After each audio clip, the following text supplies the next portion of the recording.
ഇനി നമുക്ക് സ്പൈസി ആയിട്ടുള്ളൊരു ചിക്കൻ കറി ഉണ്ടാക്കാം. അപ്പോൾ ആദ്യം തന്നെ നമുക്ക് ഒരു പാൻ എടുത്തിട്ട് അതിലോട്ട് ഓയിൽ ഒഴിച്ച് കൊടുക്കാം. പിന്നെ അതുപോലെ 2 സവാള ചെറുതായിട്ട് കട്ട് ചെയ്തിട്ട് നന്നായിട്ട് നമുക്കതൊന്ന് ഫ്രൈ ചെയ്തെടുക്കണം. ഫ്രൈ ചെയ്താൽ വരുമ്പോഴത്തേക്കും നമുക്ക് അതിലോട്ട് നമ്മൾ ചിക്കൻ ഇട്ട് കൊടുക്കാം. ചിക്കൻ നന്നായിട്ട് വാഷ് ചെയ്ത് ക്ലീൻ ചെയ്ത് ഡ്രെയിൻ ചെയ്ത ചിക്കനാണ്. അതിൻ്റെ കൂടെ ഒരു ടേബിൾ സ്പൂൺ ജിഞ്ചർ ഗാർലിക് പേസ്റ്റും കൂടി ഇട്ട് കൊടുത്ത് നമുക്ക് നന്നായിട്ടൊന്ന് മിക്സ് ചെയ്യാം.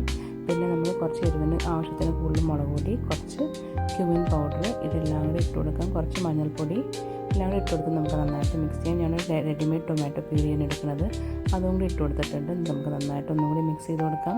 2-3 മിനിറ്റ് നന്നായിട്ട് മിക്സ് ചെയ്യാം. പിന്നെ നമുക്ക് ഉപ്പ് നമുക്ക് ആവശ്യത്തിന് അത് ഇട്ട് കൊടുക്കാം.